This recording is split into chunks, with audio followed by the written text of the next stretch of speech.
पालघर, ठाणे, त्याच्यानंतर खाली तुम्ही रत्नागिरी, हा सगळा भाग रेड अलर्ट दाखवलेला आहे। आता 12 वाजता पुन्हा नवीन त्यांचा रिपोर्ट येईल।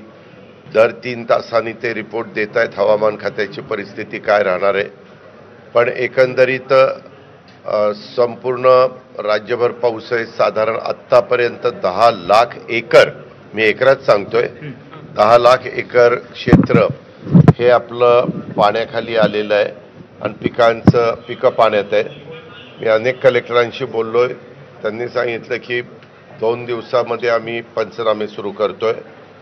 बऱ्याचशा ठिकाणी NDRF, SDRFच्या टीम काम करतायत। नांदेडच्या परिसरामध्ये आपण आर्मीला पण तिथं पाचारण केलेलं आहे, ते पण तिथं आलेले आहेत आणि काही गावं पूर्णपणे पाण्याने वेढली गेलेली आहेत।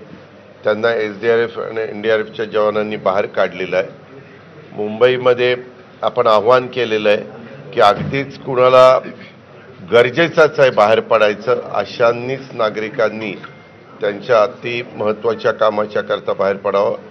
जास्तीत जास्त सुरक्षित राहण्याच्या दृष्टिकोनातनं आपापल्या घरी थांबलेलं अधिक चांगलं राहील।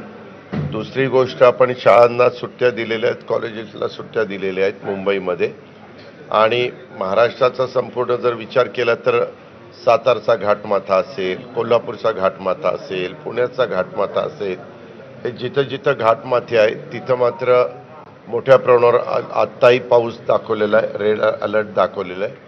मुंबईतले काही ठराविक स्पॉट आहेत, त्या स्पॉटमध्ये पाणी हे तिथं साठलेलं आहे, परंतु पोलीस पण अतिशय अलर्ट आहेत।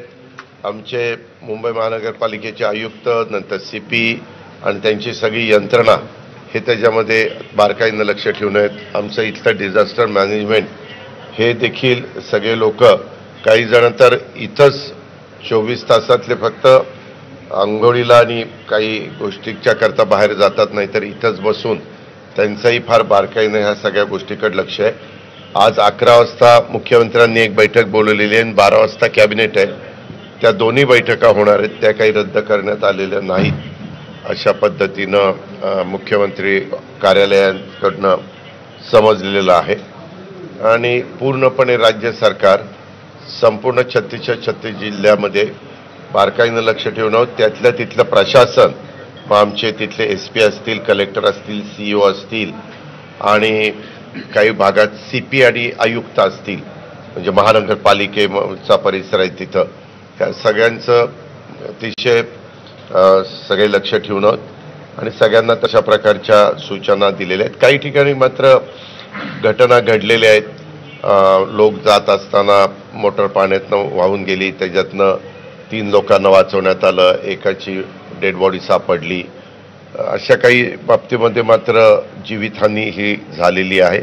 त्याचे पूर्ण आकडे 12 वाजेपर्यंत क्लिअर आपल्याकडे येतील, पण काही राज्यातल्या जिल्ह्यांच्यामध्ये जीवितहानी झालेली आहे आणि जनावरं वाहून गेलेली आहेत, काही बेपत्ता झालेली आहेत।